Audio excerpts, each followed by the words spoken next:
Hey guys, welcome back to Reserved Investments on YouTube. Jim Fresh Sean coming at you with breaking news that already broke. So we're going to be talking about broken news that you probably already heard about. But since you obviously clicked on this video anyway, you probably just want my opinion and perspective on this particular exciting topic. So today we are going to be talking about the 1952 Topps Mickey Mantle rookie card that sold through Heritage Auctions on August 27th, 2022 for $12.6 million, which does include the buyer's premium that Heritage does charge the potential high bidder. With that being said, there's a lot of excitement surrounding this particular sale because it broke all previous records. At this particular point in the vintage sports card world, this is the most valuable item you can potentially own right now. Now, I do know there's going to be people out there that take issue with that because if you look at the PSA population reports, there are two PSA 10s of this particular card. There are also other very well-known, very well-coveted Honus Wagner cards that are sitting in vaults, not readily put up for sale, where if they would come on the market, they could potentially eclipse the sale of this Mickey Mantle rookie card that was graded by SGC, more on that in a minute, in Mint Plus condition, which is equivalent to 9.5 on their particular grading scale. Now, with that being said, though, all things being equal, we can't sell something that is not currently available for sale. So the people that are holding a PSA 10 1952 Topps rookie card at present time, or has one of those other Honus Wagner cards that would potentially sell for more than this, unless they're willing to sell it, we can't fathom as to what it would go for into today's market. Make no mistake, vintage sports cards are on fire right now. Now, there's a lot of people asking me, what does this mean? What does this mean for the market going forward? What does it mean for sports cards as a whole? Where is the wonderful market for vintage sports cards on when we compare it to other collecting categories? So that's what we're going to talk about in this particular video. But first, let's talk about SGC. For those that don't know, SGC stands for Sports Guarantee Corporation. They are affiliated with the Certified Collectibles Group out of Sarasota, Florida. They are affiliated with such companies as CGC, which grades comic books. They're affiliated with NGC and PMG. The Certified Collectibles Group is the parent company of all of those individual grading companies. Now, they are a reputable company. I do know there's a lot of people out there that either prefer SGC or PSA or one of the other grading companies. I'm not going to get into that discussion in this video. I've said this before. Competition among grading companies is very good for the market by and large, but overall, a market can become saturated if you have too many grading companies that are operating within it. Now, with that being said, you need to understand that this is very big news for those of you that collect vintage sports cards. Notice I did not say modern sports cards. I am quite sure there's going to be some unsophisticated investors, some uneducated collectors that are going to assume, well, gee, a 1952 Topps Mickey Mantle rookie card is now worth over $10 million. That means if I put my money into this $5,000 or $10,000 modern era sports card, it's going to be a good investment. We've talked about this before, guys. Be very careful of having that particular mindset. You know, I talk a lot about the vintage comic book market on this particular channel. And there's a lot of people that come to me and they say, Sean, you see the record-breaking sales that are taking place among an Action Comics 1 or a Detective Comics 27. Well, I can't afford to invest in that market, but I'm going to go after an Amazing Spider-Man 300. And what is it that I tell you guys? You got to look at market depth. You got to understand the differences between an Action Comics 1 and an Amazing Spider-Man 300. And hint, hint, please use the CGC census if you don't know what I am alluding to. There are several thousand copies of Amazing Spider-Man 300 that have been graded in 9.8 condition alone. In my opinion, that is not a good long-term investment if you are trying to invest in comic books over the long term. Same thing is true when we talk about sports cards. You cannot compare a modern era sports cards to any of these holy grail vintage cards, whether it's the 1952 Topps Mickey Mantle rookie card, whether it's a Honus Wagner, whether it's a Babe Ruth.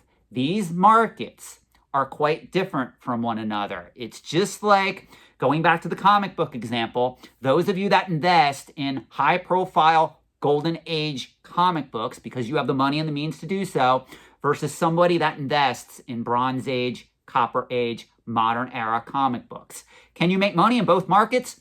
Absolutely. What is the better bet long term? Obviously sticking to high established, high grade keys in the gold and silver age markets are much better, because right around 1970, really a little bit before that, people started hoarding modern era comic books by then. The Overstreet Price Guide came out in 1970. By 1975, the whole comic book marketplace was in a little bit of a speculator frenzy. That's why there's people that are still finding near mint copies of ungraded issues like X-Men 94, Incredible Hulk 181, Amazing Spider-Man 129, Giant Size X-Men. All these books are readily available, and it gets worse in most cases, with few exceptions, when you get to the 80s and 90s. Now, if you happen to have a first printing of Teenage Mutant Ninja Turtles 1, that is an investment grade issue that, yes, you can make a claim that is almost on par with an Action Comics 1 or a Detective Comics 27, especially if it is in high grade. Like if you have that book right now in 9.8 condition, you're doing really well. If you've seen latest auction results for a Teenage Mutant Ninja Turtles 1, graded by CGC at that level, a first printing, you're doing wonderful. But that is the exception, not the norm. Now, we have to look at this in another capacity as well. We talk an awful lot on this channel about speculative markets versus established markets versus mature and sophisticated markets in the overall antiques and collectibles trade. I have said this before, I've alluded to it. Right now, vintage sports cards are part of the established market, meaning they're not really mature and sophisticated. But what I will tell you is this sale is really leading me to believe that within the next 5 to 10 years, if not sooner, this particular market could easily transition to the mature and sophisticated side of the trade. There's a lot of people, when I say that, they get upset because they think comic books should be the next logical step, certain vintage comic books. But you got to understand, history always beats out nostalgia. Pop culture collectibles over the long term do not always perform or stay in the public eye like that of history and related collectibles, coins, currency, and now we have sports cards coming up the pike. So where do sports cards fall right now? Well, if we're looking at the vintage market, with this sale of a $12.6 million card, this is really coming in second right now to rare coins. Now, obviously at the tippy top of the antique and collectible trade, on the sophisticated, mature side of the spectrum, you have high-end artwork. Let's be realistic. No coin, no sports card, no comic book, no vintage toy, no Pokemon card, no whatever is going to sell anytime soon for upwards of $300 or $400 million.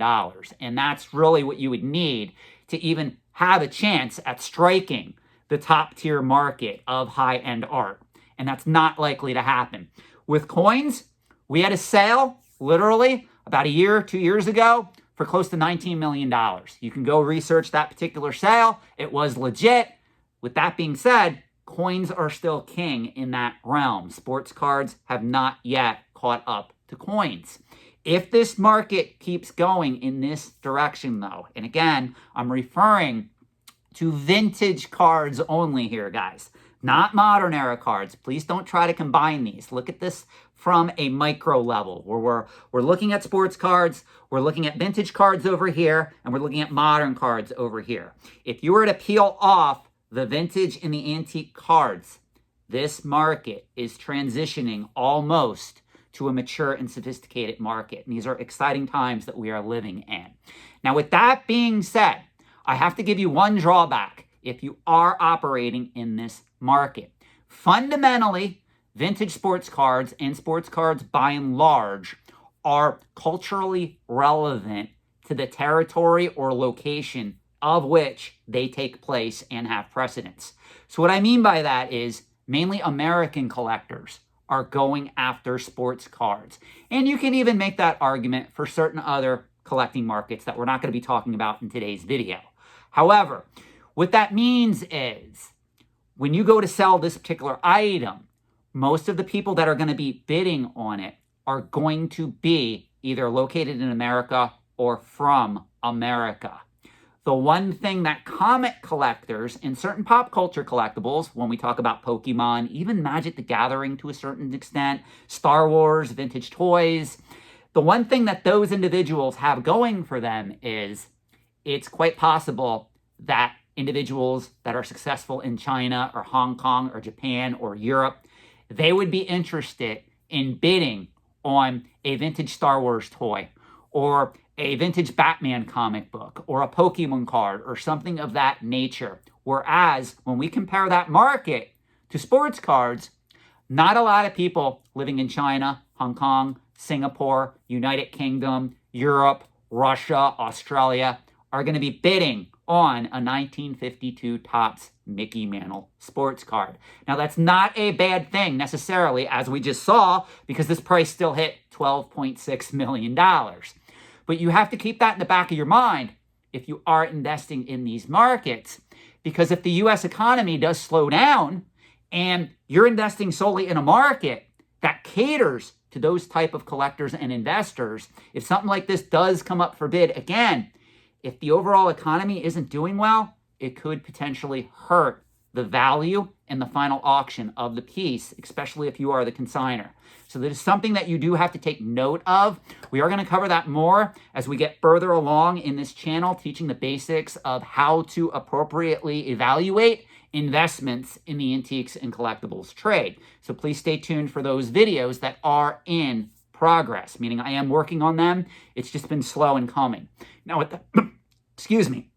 With that being said, I do want to sum this up with the fact that this particular sale is record-breaking.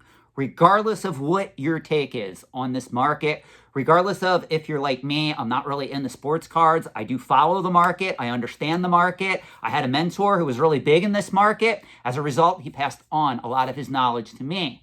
However, you need to realize that vintage sports cards are really having a very good run, and that run is expected to continue as a result, and this sale does help the perception that this market is currently on fire. Let me know your thoughts in the comment section below. Thank you for liking, subscribing to this channel, having an active partake in the content that I am producing. Have a good night.